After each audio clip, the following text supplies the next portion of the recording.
할렐루야. 오늘 또 하나님의 은혜와 평강이 여러분 가운데 함께하기를 축복합니다. 오늘 또 주신 말씀을 통해서 나에게 주시는 하나님의 말씀을 듣는 은혜로운 시간이 되기를 축복합니다. 이 시간 하나님께서 우리에게 허락해 주신 말씀은 느헤미야 2장 11절에서 20절 말씀입니다.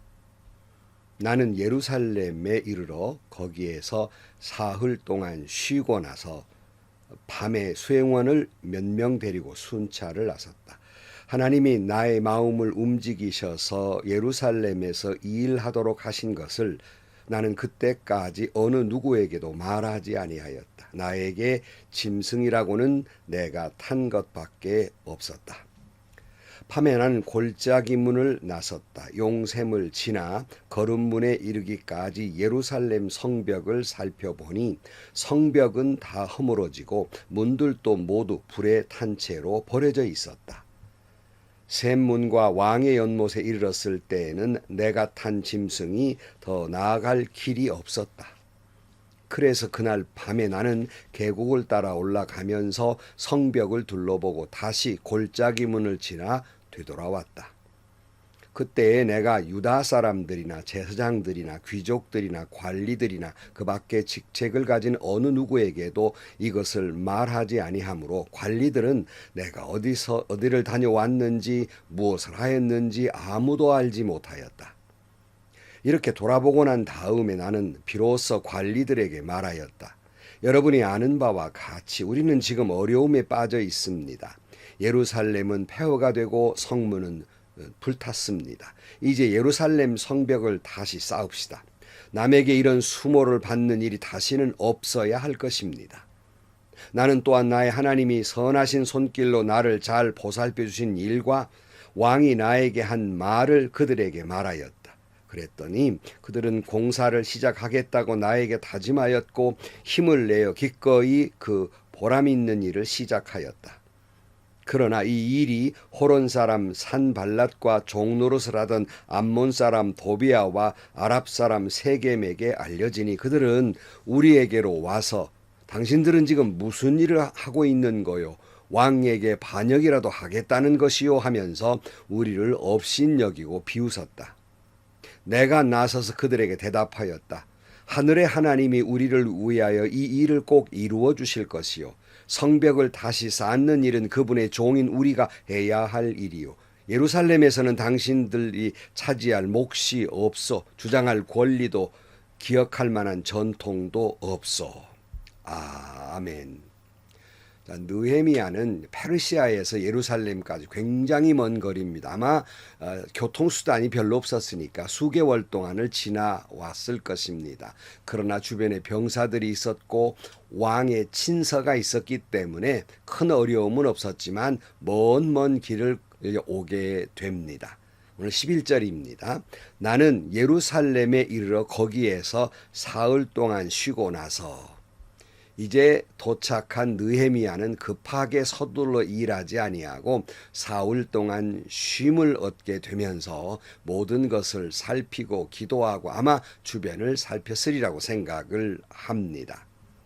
제가 존경하는 안경훈 목사님께서 후배들에게 말씀하실 때 늘 하시는 말씀 여러 번 말씀을 드렸습니다만 하는 말씀이 뭐냐면 목회는 평생 하는 것이니 천천히 하세요 하시는 말씀이었습니다. 처음에는 그 말씀의 뜻이 무엇인가를 잘 이해하지 못했습니다. 이제 모든 목회를 마치고 되돌아볼 때 참 그 말씀이 지혜로운 말씀이었음을 동감하게 됩니다. 목회를 하다 보면 열정에 불타서 마치 지금 당장 하지 아니하면 안 될 것 같고 서두르게 됩니다. 그러다 보니까 때로는 다른 사람에게 상처를 주기도 하고 때로는 실수하게도 됩니다. 그래서 특별히 젊은 목회자 여러분, 목회는 평생 하는 겁니다. 지금 반대에 부딪혀서 못한다 할지라도 또 때가 되면 이루게 될 것이기 때문에 천천히 해 나가야 할 것입니다. 하나님의 뜻을 기다리며 천천히 해 나가야 한다는 말씀입니다.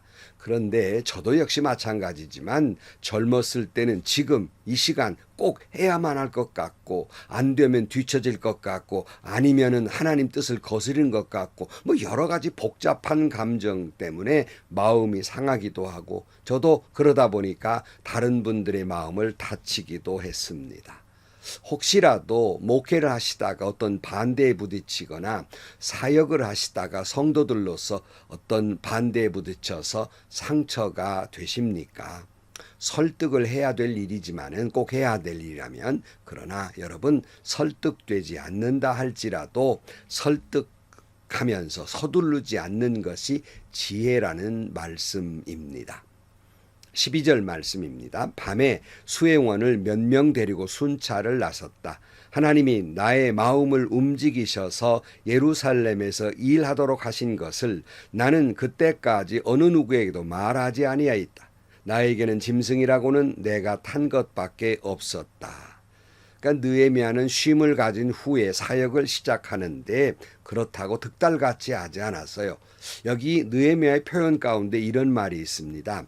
하나님이 나의 마음을 움직이셔서 예루살렘에서 일하도록 하신 것을 다른 사람에게 말하지 아니했다라고 말하는데 하나님의 일을 하는 사역자들 가운데에는 하나님의 일을 한다고는 하면서 하나님의 일을 하고 있는 것이 아니라 자기 생각과 자기 판단과 자기 고집으로 제멋대로 자기 식으로 자기 일을 하는 사람들이 종종 있습니다. 그가 하나님의 일을 하면서 한다고 하면서 하나님이 뭘 원하시는지 하나님이 어떻게 역사하고 계시는지 하나님의 뜻은 어디에 있는지 기도하고 역사하시기를 기다려야 할 거 아닙니까? 내 마음과 주변의 환경을 조성하도록 기다릴 줄 알아야 되는데 급해가지고 좀 전에 말씀드린 대로 서두르다가 실수하고 상처를 주기도 하고 받기도 하고 이런 불행한 일이 발생하게 된 것입니다. 그래서 느헤미야는 하나님이 내 마음을 감동시켜서 이제 자기 마음속에는 하나님이 마음을 주었지요. 성벽을 재건하고 성문을 다시 달고 그리고 민족을 재건할 그 마음이 다 있지만 섣부르게 그것을 입 밖으로 내지 않습니다. 중요한 것은 아무리 당연히 해야 할 일이라도 뭐 국민으로서 자기 국가를 재건한다는 건 당연한 일이지만 이것이 내 생각인지 하나님의 뜻인지를 잘 분간해야 됩니다. 이것이 내 고집인지 하나님이 원하시는 일인지 기도해야 합니다. 이것이 내 영광을 위한 것인지 주님의 영광을 위한 것인지 기도해야 됩니다. 이것이 내 자존심의 문제인지 하나님의 뜻인지 기도해야 하는 거예요. 여러분 지금 하시는 일이 분명하십니까? 하나님의 영광, 하나님의 뜻입니까? 하나님이 원하시는 일입니까? 분명하게 결정하고 응답받고 일해야 되잖아요. 근데 멋대로 자기식 생각으로 자기 뜻대로 저질러 버리고 마는 것이에요. 아무리 내가 원하는 일이라도 아무리 내 생각할 때 당연히 해야 할 일이라도 이것이 하나님이 기뻐하시는 일이 아니라면 아무리 내 개인적으로 이것이 나에게 유익된 일이라도 이것이 하나님이 원하시는 일이 아니라면 당장 멈추어야 하는 것입니다.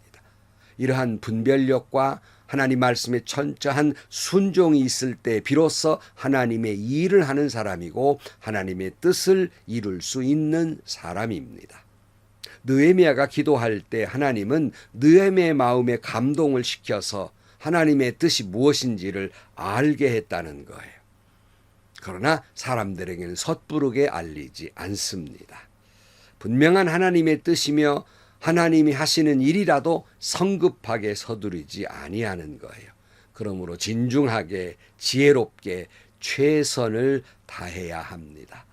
때로 목회자가 계시지 않는 교회마다 제가 설교를 하고 다니는데 늘 목회자를 구하는 그런 분들에게 이런 말을 해요. 장로님, 속히 목사님을 모셔야 되죠. 그러나 천천히 하세요. 말에 배반이잖아요. 아니 속히 해라고 해놓고 또 천천히 하라는 말은 무슨 뜻일까요?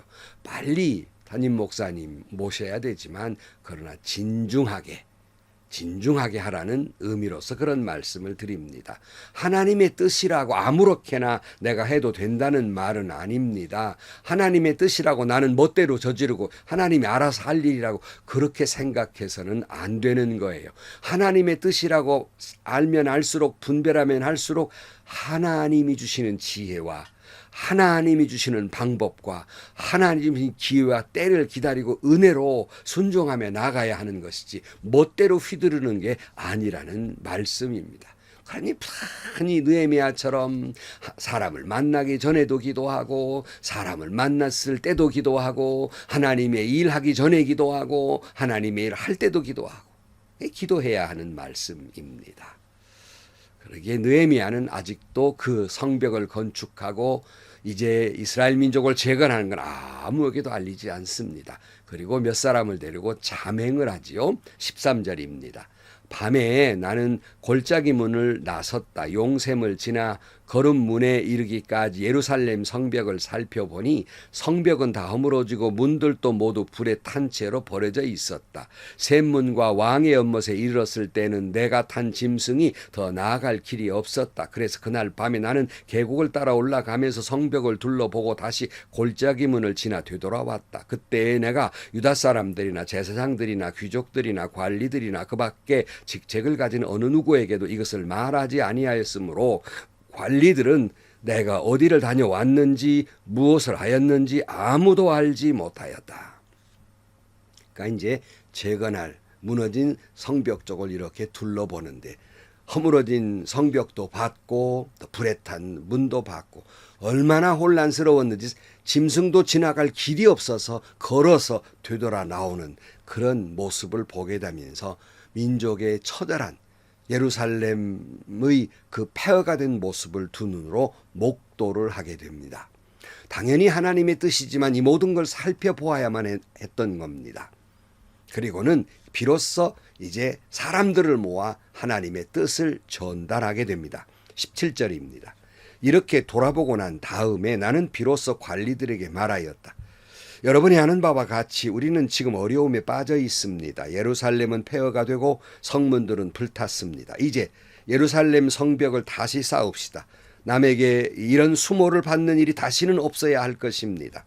나는 또한 나의 하나님이 선하신 손길로 나를 잘 보살펴 주신 일과 왕이 나에게 한 말을 그들에게 말하였다. 그랬더니 그들은 공사를 시작하겠다고 나에게 다짐하였고 힘을 내어 기꺼이 그 보람 있는 일을 시작하였다.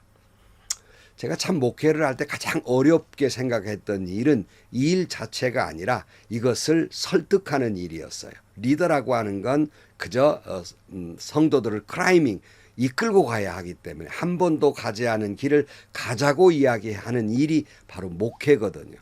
그러니까 이걸 당연히 설득해야만 합니다. 새로운 일을 두려워하고 가지 아니하려는 분들이 계시기 때문에 설득하는 일인데 참 어려움이 많았어요. 하나님의 일은 혼자 하는 일이 아니기 때문에 함께 하는 일이기 때문에 그래도 인내하면서 힘들고 어려워도 하나님의 뜻을 잘 전달하고 그리고 또 설득해 나아가야 할 것입니다. 느헤미야는 우리가 이 꼴이 뭡니까? 다시는 이런 수모를 겪어서는 안 되지 않습니까? 라는 말과 그리고 하나님이 자기를 얼마나 돌봐 주었고 또 왕도 어떻게 협력적으로 나왔는지 친서를 주었는지를 설명을 하면서 하나님이 도와주실 것이라는 사실과 그리고 아닥사스다 왕도 도와주실 것이라는 사실 이 모든 것을 다 이야기를 하게 됩니다. 설득을 할 때 그들이 비로소 그 설득한 말에 동감을 표하면서 이 보람 있는 일을 기꺼이 하겠다고 나서게 되고 예루살렘 성벽을 재건하고 민족을 재건하는데 동참을 하게 됩니다. 그러나 지난번에도 말씀드린 대로 언제나 하나님의 뜻이지만 하나님이 하라 하신 대로 했지만 늘 어려움은 있는 거예요. 반대는 부딪히는 겁니다. 19절 말씀. 그러나 이 일이 호론 사람 신발랏과 종노릇을 암몬 사람 도비아와 아랍 사람 게셈에게 알려지니 그들은 우리에게로 와서 당신들은 지금 무슨 일을 하고 있는 거요? 왕에게 반역이라도 하겠다는 것이요 하면서 우리를 업신여기고 비웃었다. 이스라엘 주변 나라 그러니까 호람 사람 산발랏, 암몬 사람 도비와 아람 사람 게셈이 예루살렘을 둘러싼 민족들이죠. 포위된 것 같은 그런 사람들이 쫓아와가지고 지금 뭔 일 하는 거요라고 따져 묻습니다. 왜냐하면 예루살렘이 다시 재건되면 자기들에게 불이익이 올까봐 염려를 한 것입니다. 그동안 좀 예루살렘이 좀 죽어 있으니까 자기들에게 좀 기득권이 있었는데 이거 뺏길 것을 염려하고 방해를 하고, 당신들 지금 그래가지고 왕에게 반역하는 것이요 정치적으로 몰아갑니다. 당신 능력으로 그게 될 일입니까 하고 비웃습니다. 여러분, 하나님의 일도 그런 일을 당해요. 하나님의 일을 하다 보면 도와주기는커녕 선의를 악하게 해석하고 때로는 내 땅에 그런 일 할 수 있냐고 비웃기도 합니다. 그러나 여러분, 실망하지 말 것은 나는 부족해도, 그들의 비웃음대로 나는 부족해도 하나님이 계시기 때문입니다. 또 하나님의 뜻이면 하나님이 주신 지혜로 내가 최선을 다해 갈 때 하나님이 하실 것이기 때문입니다. 하나님의 일은 내 자신의 능력이나 지혜를 의지하는 것이 아니라 하나님을 의지해서 최선을 다하는 것이 하나님의 일입니다. 그러기에 느헤미야는 당당하게 이렇게 외칩니다. 20절 말씀. 내가 나서 그들에게 대답하였다. 하늘의 하나님이 우리를 위하여 이 일을 꼭 이루어 주실 것이요. 성벽을 다시 쌓는 일은 그분의 종인 우리가 해야 할 일이요. 예루살렘에서는 당신들이 차지할 몫이 없어. 주장할 권리도 기억할 만한 전통도 없어. 그랬어요. 이건 하나님이 우리를 위해서 하시는 일이라고 외칩니다. 그러기에 하나님이 하시는 일, 성벽을 쌓는 일, 그러니까 하나님의 민족인 우리가 꼭 해야 할 일이라고 당당히 외치면서 이 일을 해 나아갑니다. 사랑하는 성도 여러분, 하나님의 일은 내 뜻과 내 생각과 내 영광과 내 자존심 다 내려놓고 오직 하나님의 뜻, 하나님이 내 마음을 감동하게 하시는 대로, 하나님이 말씀하시는 뜻대로 순종하면서 그저 나는 최선을 다해야 할 것입니다. 여러분, 그렇게 주의 일을, 사역을 하게 되기를 축복합니다. 물론 그 과정에서 내 선의가 악하게 해석이 되기도 하고 애매한 소리를 듣기도 하고 비웃음을 당하기도 한다 할지라도 하나님은 살아계시고 하나님이 붙들어 주시고 하나님이 하실 것이기 때문에 하나님이 내게 주신 사명을 묵묵히, 그 사명을 끝까지 감당하는 비아 돌로로사 십자가의 길을 묵묵히 걸어가신 주님의 발자취를 따라가는 여러분들이 되시기를 주의 이름으로 간절히 축원합니다. 기도하시겠습니다. 주님, 우리가 하나님 뜻 가운데서 주님의 일을 한다고 하지만 어떤 때는 나도 모르는 사이에 내 뜻과 고집이 앞섰고 주의 영광보다는 나의 자존심이 더 귀하게 여겨질 때가 있었습니다. 하나님, 저희들로 하여금 무슨 일이든지 하나님이 내 마음을 감동케 하시는 대로 순종하면서 주님의 뜻 가운데 주의 일을 감당하는 저희들이 되게 하여 주옵소서. 때로는 우리를 실망시키는 일이 있다 할지라도 낙심하지 아니하고 살아계신 주님이 계심을 믿고 주님 말씀대로 따라 하나님의 일을 감당하는 저희 모두가 되게 하여 주옵소서. 예수님의 이름으로 기도하옵나이다. 아멘. 여러분, 멀리 가려면 함께 가라, 그런 말이 있잖아요. 하나님의 일은 함께 하는 겁니다. 그러나 목회자 여러분, 너무 서두르지 마세요. 답답하기도 하지요. 뒤처지는 것 같기도 하지만 그러나 함께 하는 일이기 때문에 믿음의 공동체가 함께 설득해서 그렇게 천천히 주의 일을 감당하고, 또 성도 여러분, 주의 일을 하다 보면 애매한 일을 당하기도 하고 내 선의가 악하게 해석이 되고 때로는 너따우가 하는 비웃음거리도 있습니다. 그래도 하나님은 살아계십니다. 하나님이 함께 하실 것입니다. 하나님이 도와주실 것입니다. 오늘도 사명에 사는 하루가 되시기를 축복합니다. 행복하시고요, 좋은 일이 가득한 하루가 되시기를 주님의 이름으로 간절히 축원합니다.